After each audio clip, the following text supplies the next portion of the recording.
Okay, welcome back, everybody. It's Sid from Hunter and Chavy Investments. If you're new to the channel, this channel is about financing, be it through either redoing your mortgage, getting refinancing, finding property for rental property, fixing your car, helping you save money so you don't have to shell out X number of dollars to fix an expensive part in a truck.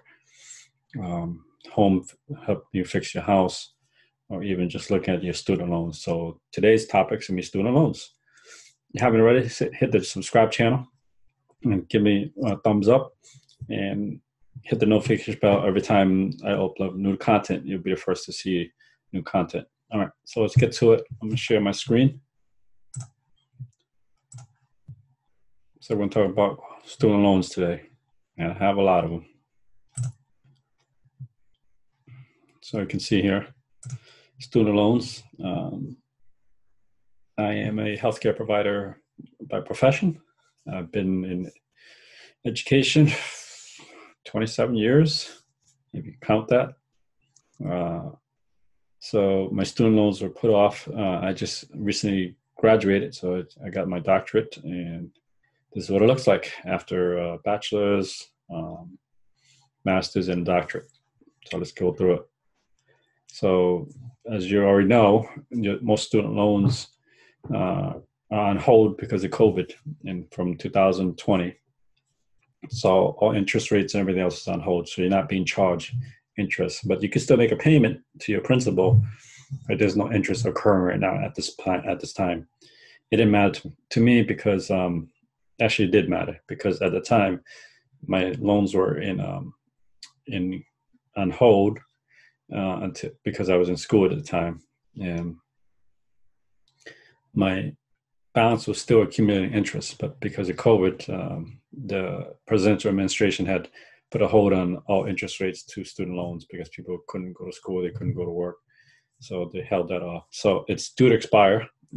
If you're up to date on the news, it's due to expire September 30th this year, 2021.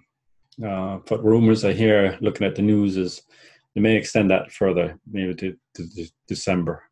However, good news for people that are part of the latest news, the newest news, is people who are victims of trade schools and colleges like ITT Tech, which got in trouble for charging people student loans and making them pay. In actuality, I don't know the whole story, but I think what they did was they tried to charge the students even though they weren't certified.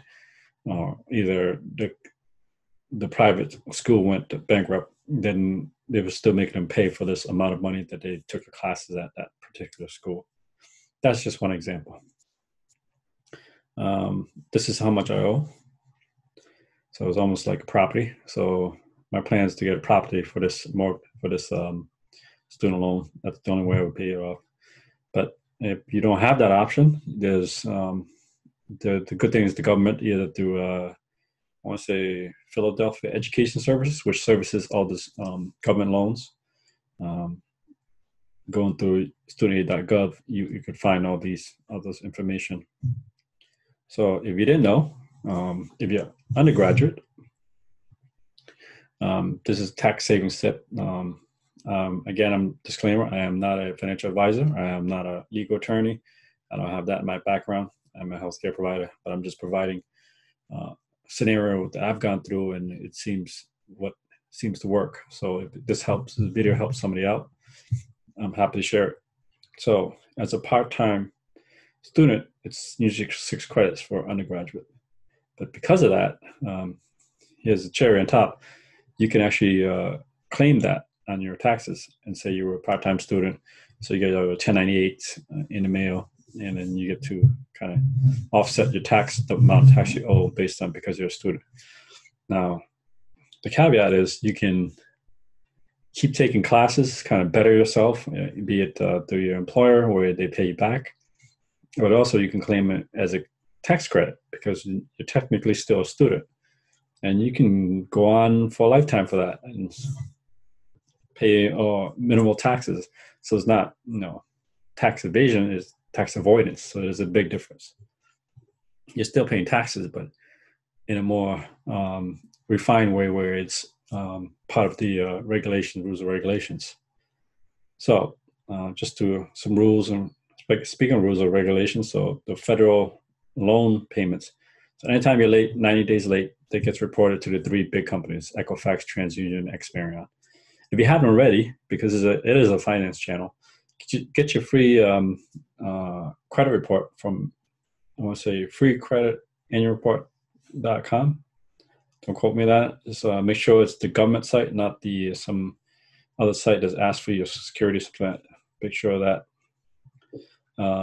If anything, I'll put the link in below for that website. That way, I don't want to lead viewers astray.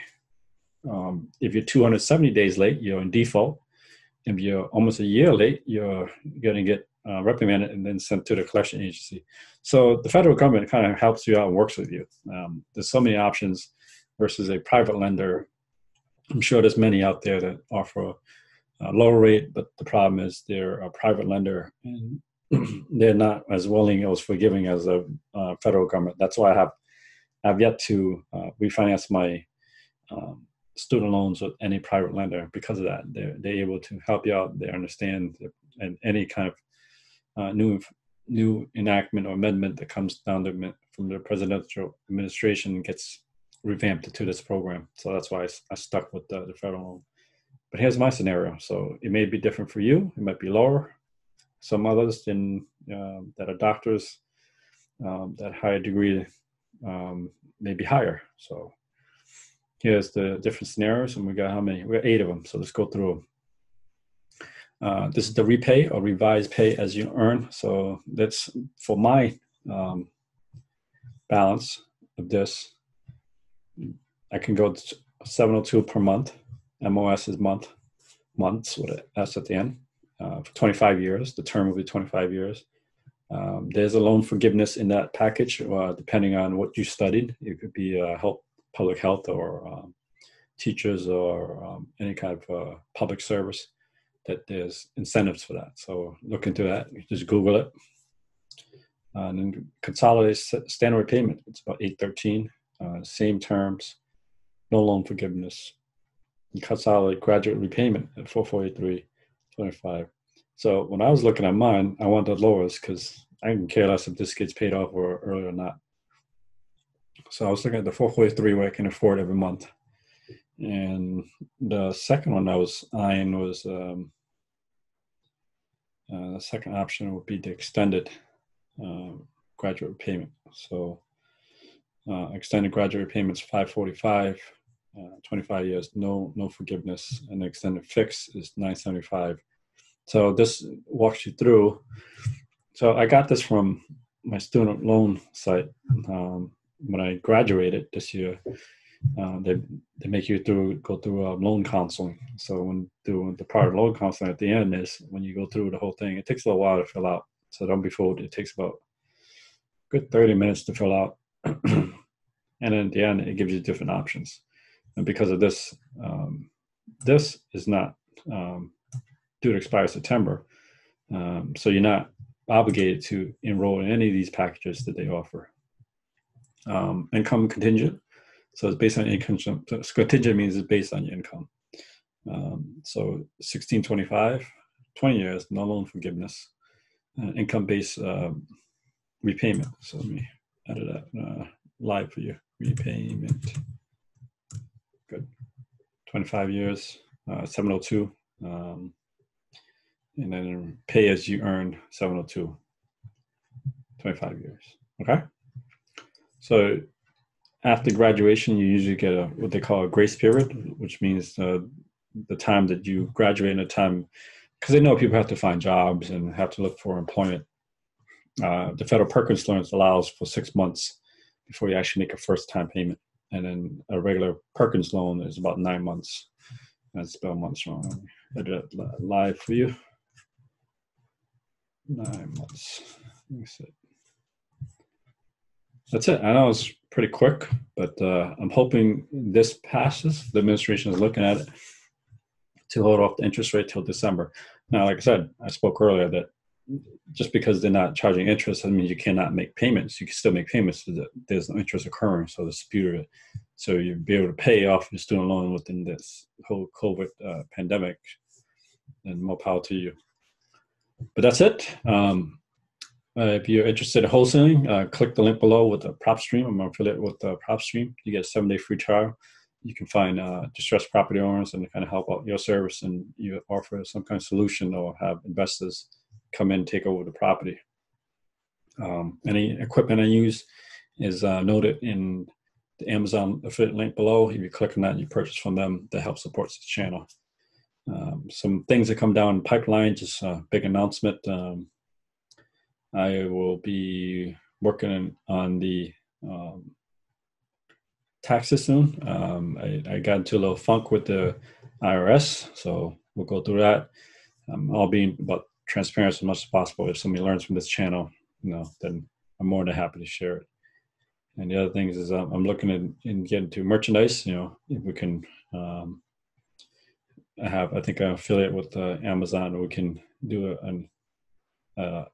a merchandise down below with this video channel, and then helps us support this channel more.